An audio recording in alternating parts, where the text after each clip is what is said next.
Hello dear students, मैं JP Chaudhary और आप देख रहे हैं YouTube channel toppers English by JP sir. Toppers English by JP sir में आपका बहुत बहुत स्वागत है।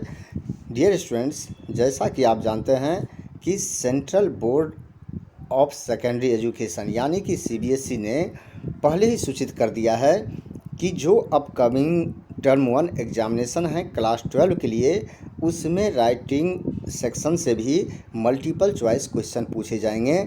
और इसी तरह दूसरे क्लास के लिए भी जो एग्ज़ाम कंडक्ट की जाएगी, यानी कि जिस क्लास के सिलेबस में नोटिस राइटिंग है तो उनसे भी मल्टीपल चॉइस क्वेश्चन पूछा जाएगा, यानी कि राइटिंग सेक्शन से। तो इस वीडियो में मैं आपको बताने जा रहा हूं कि नोटिस राइटिंग से किस तरह के मल्टीपल चॉइस क्वेश्चन पूछे जाएंगे और क्या आपके लिए जानना ज़रूरी है ताकि आप फटाफट मल्टीपल चॉइस क्वेश्चन का आंसर दे सके। तो इस वीडियो में मैं आपको जो एसेंशियल फीचर है नोटिस का, उसे भी मैं आपको याद करवाने जा रहा हूं और उसके बाद मैं आपको 10 मल्टीपल चॉइस क्वेश्चंस और उसके आंसर भी बताने जा रहा हूं, ताकि एग्ज़ाम में अगर कोई भी क्वेश्चन नोटिस राइटिंग में से आता है मल्टीपल चॉइस क्वेश्चन फॉर्मेट में, तो उसका आंसर आप फटाफट दे देंगे। तो इसीलिए आप वीडियो को अंत तक ज़रूर देखिए। वीडियो को आगे बढ़ाने से पहले मेरा एक रिक्वेस्ट है कि अगर अभी तक आपने मेरे channel toppers English by JP sir को सब्सक्राइब नहीं किया है तो जल्दी से सब्सक्राइब कर ले, और वीडियो देखने के बाद अच्छा लगे तो आप इसे ज़्यादा से ज़्यादा लाइक और शेयर ज़रूर करें। तो आइए बिना टाइम वेस्ट किए सबसे पहले जानते हैं कि नोटिस से संबंधित जो एसेंशियल फीचर है उसके बारे में। तो जो यहाँ आप स्क्रीन पर देख रहे हैं इसे आप पढ़िए भी, और एसेंशियल जो थिंग है जिस पर आधारित आपको मल्टीपल चॉइस क्वेश्चन पूछा जाता है वो भी मैं आपको बताने जा रहा हूँ। तो सबसे पहले यहाँ देखिए, notice is a written piece of information. पहला क्वेश्चन ये है कि नोटिस क्या है, तो ये रिटेन पीस ऑफ इंफॉर्मेशन और न्यूज अनाउंसमेंट, यानी कि वैसे आप कोई किसी को सूचना आप देते हैं, आप वर्बल भी दे सकते हैं, मौखिक भी दे सकते हैं, लेकिन नोटिस क्या है, ये रिटेन पीस है, यानी कि रिटेन में होता है और इसके थ्रू कोई न कोई इन्फॉर्मेशन दी जाती है या कोई न्यूज दिया जाता है। और to be given to a particular group. अब ध्यान रखिए कि यह जो सूचना दिया जाता है ये सभी को नहीं दिया जाता है, बल्कि ये पर्टिकुलर ग्रुप के लिए होता है। Since it is purely a formal information. और एक बात और नोट कीजिए कि ये फॉर्मल होता है, ये इन्फॉर्मेशन जो होता है सो फॉर्मल इन्फॉर्मेशन होता है। It's language tone and style should also be formal. इसीलिए जो लैंग्वेज का यूज करते हैं वो बिल्कुल फॉर्मल लैंग्वेज का यूज करते हैं एंड टू द पॉइंट। और इसमें टू द पॉइंट माने जो बात कहते हैं वो अप टू द पॉइंट कहते हैं। तो आप देख लिए कि रिटेन पीस ऑफ इंफॉर्मेशन है, पर्टिकुलर ग्रुप के लिए होता है, फॉर्मल इन्फॉर्मेशन है, और इसलिए इसका लैंग्वेज और टोन भी फॉर्मल होता है और अप टू द पॉइंट होता है। इसको आप ध्यान रखिए, ये काफ़ी काम आएगा जब आप सॉल्व करेंगे। कुछ और चीज़ आप देखिए कि पॉइंट्स टू रिमेंबर में, अब जब आप नोटिस लिखते हैं तो आपको जो प्रिस्क्राइब फॉर्मेट है वो आपको फॉलो करना पड़ता है। आपको पैसिव वॉइस का यूज करना पड़ता है जब आप नोटिस लिखते हैं, और जो आप सेंटेंस लिखते हैं वो शॉर्ट एंड सिंपल, चूँकि इसी पर आधारित मल्टीपल चॉइस क्वेश्चन पूछा जा सकता है। और नोटिस क्या किसी को एड्रेस किया जाता है, तो नहीं, नोटिस किसी को भी एड्रेस नहीं किया जाता है। तो आप फटाफट इसे याद कर लीजिए। इसके बाद कुछ और जानकारी अब मैं आपको फॉर्मेट से संबंधित दे देता हूं कि उसमें क्या होता है। सबसे पहले इसके आगे मैं आपको फॉर्मेट दिखा रहा हूं। अब देखिए, name of the issuing authority होता है। नोटिस जो है ब्लॉक लेटर्स में लिखा जाता है, हेडिंग भी होता है, उसमें डेट दिया जाता है, और 3 क्वेश्चन का आंसर नोटिस में ज़रूर होना चाहिए जो आपको अभी याद कर लेना चाहिए, व्हाट, व्हेन और वेयर। ये 3 क्वेश्चन का आंसर ज़रूर होना चाहिए आपके नोटिस में, नहीं तो नोटिस इनकम्प्लीट हो रहेगा। और उसके नोटिस के एंड में फिर देखते हैं कि आप नेम, डेजिग्नेशन ये लिखते हैं जो भी नोटिस इशू करता है। और उसके बाद एक और इम्पोर्टेंट चीज़ है कि जो पूरे नोटिस है उसको बॉक्स में रखा जाता है। ये इन्फॉर्मेशन आप याद कर लीजिए क्योंकि ये भी मल्टीपल चॉइस क्वेश्चन में पूछा जाएगा। अब आइए, अब मैं बात करता हूँ नोटिस की फॉर्मेट की। इसे आप एक बार अपने माइंड में पिक्चर की तरह इसे आप क्लिक कर लीजिए, क्योंकि इससे संबंधित काफ़ी क्वेश्चन पूछे जाते हैं। सबसे पहले आप देखिए जो नेम ऑफ द ऑर्गेनाइजेशन कहाँ है, तो टॉप इन द सेंटर है, टॉप में है लेकिन सेंटर में है। फिर वर्ड नोटिस देखिए, just below the name of the organisation in the centre, ये क्या है, वर्ड नोटिस आता है। उसके बाद देखिए लेफ्ट हैंड साइड से ये डेट दिया जाता है नोटिस के बाद। और फिर देखिए इन द सेंटर हेडिंग होता है, और सेंटर के बाद आप देखते हैं ये कंटेंट दिया गया है, ये कंटेंट जो मैसेज आप लिखते हैं। उसके बाद जब एंड हो जाता है कंटेंट, यानी कि जिसको बॉडी पार्ट कहते हैं, उसके बाद जो नोटिस इशू करता है उसका सिग्नेचर होता है।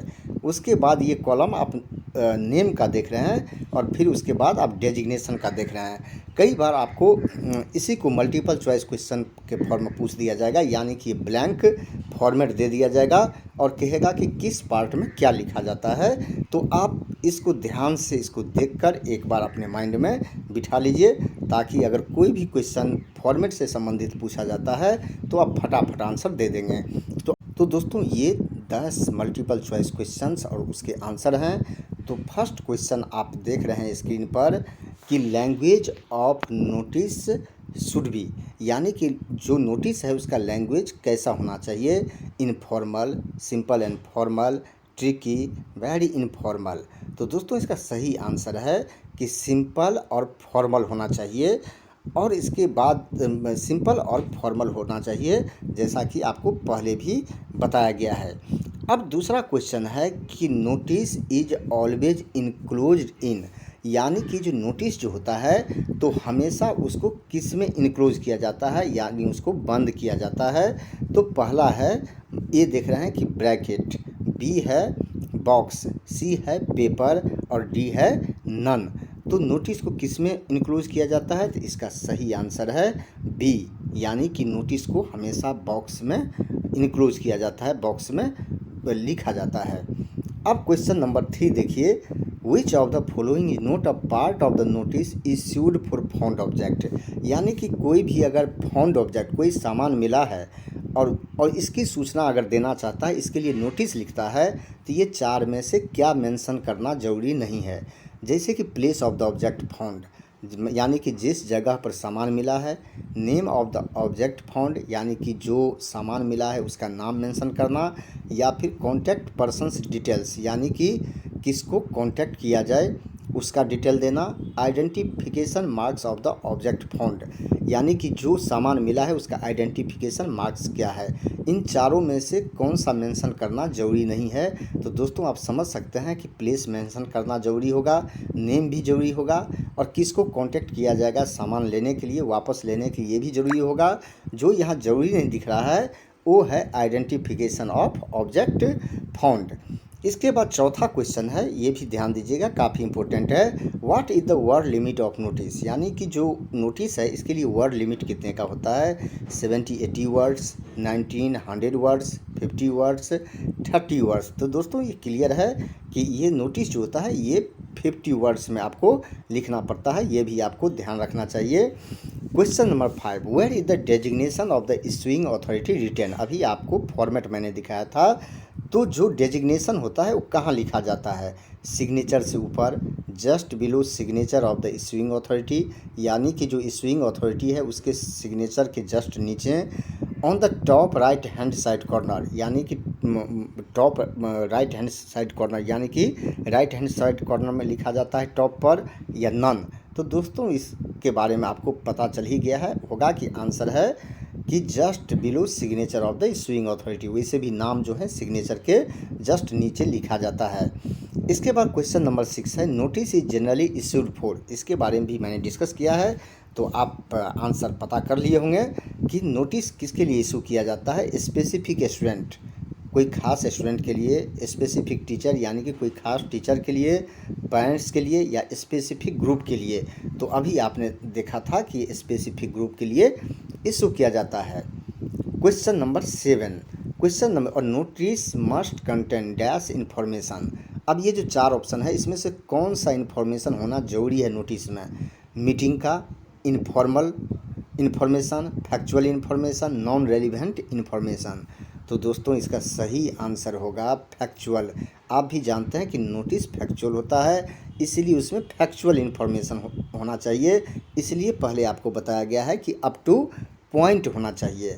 तो आप समझ गए। क्वेश्चन नंबर 8 देखते हैं। Which of the following is less necessary in general in notice, यानी कि जो जनरल नोटिस होता है उसमें सबसे कम महत्वपूर्ण कौन सा होता है, यानी जिसको मेंशन ना भी करे तो काम चल जाएगा। तो 4 है हेडिंग ऑफ द नोटिस, क्या अगर heading of the notice necessary नहीं है, या वर्ड नोटिस नेसेसरी नहीं है, या फिर designation of the issuing authority उतना नेसेसरी नहीं है, या फिर बॉर्डर लाइन उतना नेसेसरी नहीं है।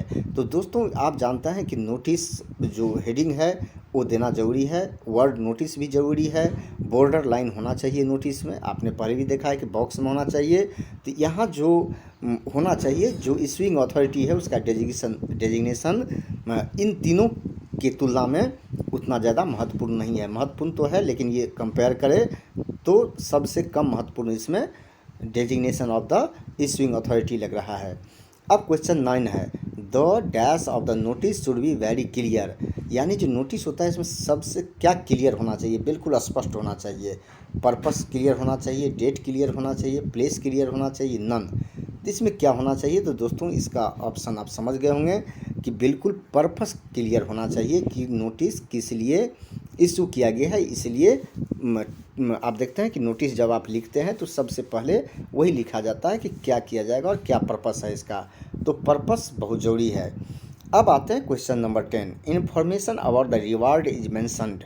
आप जानते हैं कि जब आप नोटिस देते हैं तो कोई सामान मान लीजिए आपका खो गया है, तो उसके लिए आप नोटिस जारी करते हैं और उसमें ये भी बताते हैं कि जो भी सामान आपको वापस देगा, जिसको भी वो सामान मिलता है और वापस देगा तो उसको आप रिवार्ड देंगे।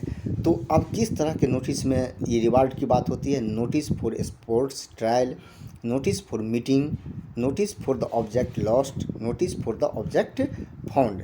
तो दोस्तों यहाँ क्लियर है कि ये notice for the object lost, यानी कि जब फाउंड होता है आपको तो आप तो रिवार्ड नहीं देंगे, लॉस्ट होता है तभी आप उसमें रिवार्ड की घोषणा करते हैं।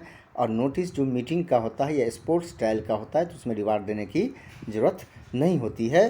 तो दोस्तों अब आप समझ गए होंगे कि इस तरह के मल्टीपल चॉइस क्वेश्चन आपको पूछे जाएंगे, और आप अगर अंत तक आप देखे होंगे तो आपको बहुत कुछ जानकारी मिल गई होगी नोटिस के बारे में। और बाकी आगे भी मैं आपको कुछ प्रैक्टिस सेट से भी आपको प्रैक्टिस करवाऊंगा कि और किस तरह के क्वेश्चन बोर्ड एग्जाम्स में पूछे जा सकते हैं। तो दोस्तों आज के लिए यहीं तक। वीडियो देखने के लिए आपको बहुत बहुत धन्यवाद।